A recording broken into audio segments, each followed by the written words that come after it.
अब खबर करनाल से आ रही है, जहां कांग्रेस की सांसद कुमारी सैलजा का बड़ा बयान सामने आया है। राहुल गांधी के वोट चोरी के मामले पर उन्होंने बयान दिया। कहा कि राहुल ने देश के सामने एक और मिसाल सामने रखी है। षड्यंत्र रचकर वोटों की चोरी की गई। जो कांग्रेस के वोट थे वो काटे गए।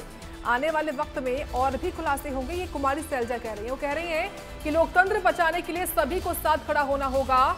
अनिल विज मामले को लेकर भी कुमारी सैलजा ने बयान दिया। उन्होंने कहा कि बीजेपी में देखो क्या कुछ हो रहा है, गुटबाजी सामने आई है।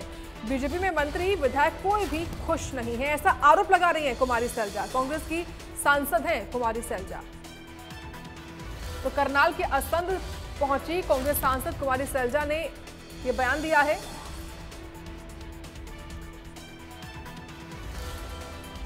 उन्होंने कैबिनेट मंत्री अनिल विज की ओर से दिए गए बयान पर भी पलटवार किया है। राहुल गांधी के वोट चोरी पर भी बोली है कि राहुल ने देश के सामने एक और मिसाल रखी है।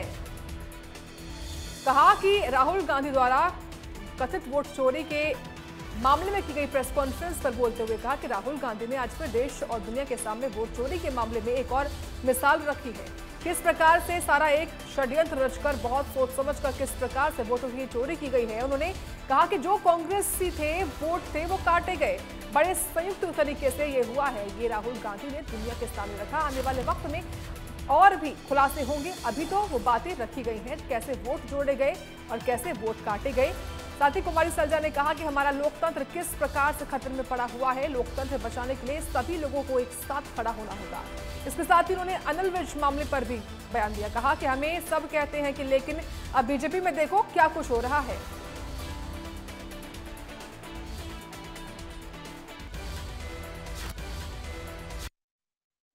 आज राहुल जी ने लोगों के सामने, दुनिया के सामने रखा है।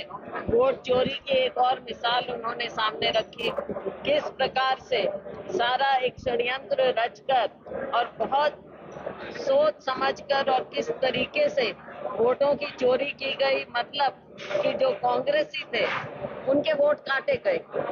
एक बड़े सुनियोजित योजना के तहत हुआ।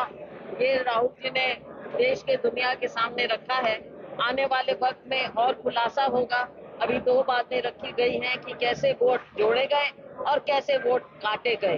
तो ये आप देख रहे हैं कि हमारा लोकतंत्र किस प्रकार से खतरे में पड़ा हुआ है और लोकतंत्र को बचाने के लिए सभी देशवासियों को, नागरिकों को खड़ा होना पड़ेगा। सभी लोग यहाँ बधाई देने आए हैं और हम कामना करते हैं कि भगवान इन्हें और लंबी उम्र दे ताकि ये सेवा करें इलाके की।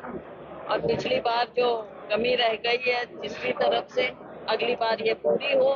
और गोगी जी वैसे भी आज के दिन भी पूरी सेवा में लगे हुए हैं संत के, और विधायक के रूप में भी किया। और आगे भी हमें पूरा विश्वास है कि फिर से यहाँ के लोग इन्हें पूरा आशीर्वाद और प्यार देंगे। हम सभी कामना करें।